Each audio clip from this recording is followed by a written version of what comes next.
À la tribune, le Premier ministre est ferme. La France va intensifier ses frappes contre l'État islamique qui sévit en Syrie, mais il n'y aura pas d'intervention au sol.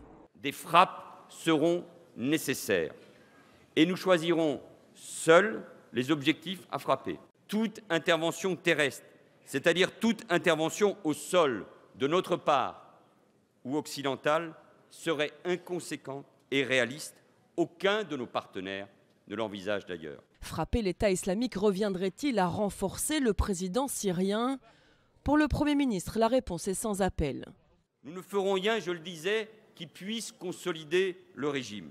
Transiger, pactiser, comme le proposent certains, ce serait d'abord une faute morale. Dans ses déclarations, Manuel Valls pointe un doigt accusateur vers la Russie, soupçonnée de renforcer sa présence militaire en Syrie, une position dénoncée par certains députés de l'opposition. Nous avons hiérarchisé nos ennemis. L'ennemi absolu aujourd'hui, c'est Daesh. Il faut donc composer avec la Russie, avec laquelle nous nous sommes interdits de parler de façon tout à fait incompréhensible compte tenu de la gravité de ce qui est en train de se produire.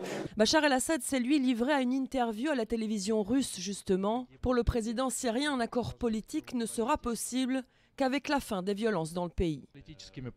Nous pouvons parvenir à un consensus, mais aucun accord ne pourra être appliqué tant que nous n'aurons pas vaincu le terrorisme en Syrie. Le président syrien ne fait aucune distinction entre les djihadistes de l'État islamique et les rebelles qui se battent contre son régime. Bachar el-Assad les considère les uns comme les autres comme des terroristes.